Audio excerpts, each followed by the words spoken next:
महाराज, ऊंचाई की बिल्डिंग लोगों को नजर आती है, 4 मंजिल की बिल्डिंग लोगों को नजर आती है, पर 4 मंजिल के नीचे जो सरिया गया है, 4 मंजिल के नीचे जो खुदाई करी गई है, 4 मंजिल के नीचे जो खोदा गया है, वो नहीं दिखता है। होता है एक कथा आती है बड़ी सुंदर।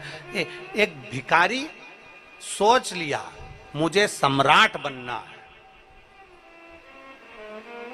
एक भिखारी ने सोचा मुझे राजा बनना है, और चाहे कुछ भी हो जाए मैं राजा बन के रहूंगा, मैं सम्राट बन के रहूंगा। अब भिखारी ने सोचा मुझे सम्राट बनना है, तो किसी ने भिखारी से पूछा कि तुम सम्राट कैसे बनोगे? तो भिखारी ने कहा भीख मांग के।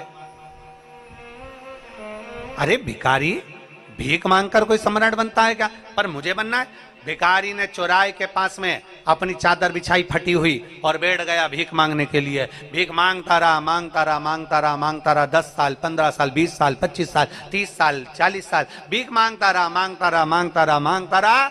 और एक दिन भीख मांगते मांगते मांगते मांगते मांगते मांगते उसकी अंतिम क्षण आ गया और भिखारी सीता राम हो गया। उसका सम्राट बनने की आशा, उसका राजा बनने की आशा उसके साथ ही मर गई, उसी के साथ समाप्त हो गई। भिखारी मर गया, भिखारी समाप्त हो गया।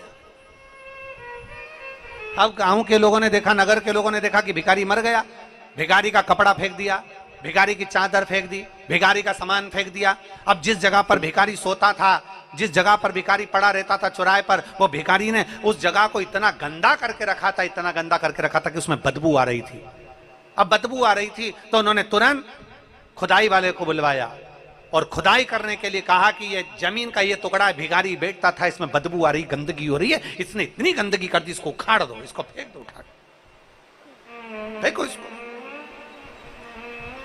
बुलाया, जेसीबी मशीन वाले को बुलाया होगा, खड्डा खोदने वाले को बुलाया होगा, और बुलाया गया। और बुलाने के बाद में जैसे ही खड्डा, भिखारी जहां बैठता था, सोता था, उस जगह पर जैसे ही खड्डा खोदा, खोदते से ही भिखारी के नीचे से सोना, पैसा, धन, दौलत ढेर सारी निकली, ढेर सारी। अब इतना सारा धन निकला तो नगर के लोगों ने सोचा कैसा भिखारी है, कैसा भिखारी है। थोड़ा सा अगर नीचे खोद लेता और इतनी सारी दौलत उसे प्राप्त हो जाती तो वैसे ही सम्राट हो जाता। जिंदगी भर भीख मांगते मांगते मर गया, पर खुदाई नहीं करा, खोदा नहीं, और सम्राट बनने का आशा लेकर मर गया। थोड़ा सा खोदता तो उसमें से धन मिल जाता, धन मिल जाता तो सम्राट बन जाता। अर्थात शिव महापुराण की कथा कहती है हम भी ऐसे ही हैं, हम और आप सब एक जैसे हैं। दुनिया से कहते हैं ऐसा कर दीजिए भैया, ऐसा कर दीजिए भैया, हम दुनिया से भीख मांगते हैं। पर शिव महापुराण की कथा कहती है कभी अपने अंदर हम खोदते नहीं हैं। अगर शंकर के शिवलिंग के प्रति हमारे भीतर हम खोदते जाएं कि शिवलिंग की पूजन से क्या मिल सकता है, शिव महापुराण सुनने से क्या प्राप्त हो सकता है, शिव महापुराण की कथा को पढ़ते जाएं, खोदते जाएं, और भगवान शंकर की भक्ति में हम इतने डूबते चले जाएं, नीचे उतरते चले जाएं, एक अंदर की ओर जाते चले जाएं, तो एक ना एक दिन तुम सम्राट बनकर ही रहोगे, राजा बनकर ही रहोगे। अंदर नहीं खोद रहे, हम केवल बाहर से सब कुछ कर रहे हैं। हमारा ये काम बिगड़ गया, हमारा ये काम अच्छा हो गया, हमें ये मिल जाता, हमें वो मिल जाता। हम केवल एक आस लेकर जी रहे, पर हम भीतर नहीं झांक रहे, भीतर नहीं जा रहे।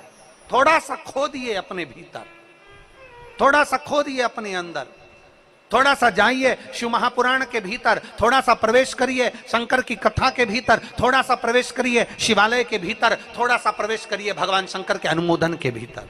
मिलेगा जरूर, प्राप्त होगा।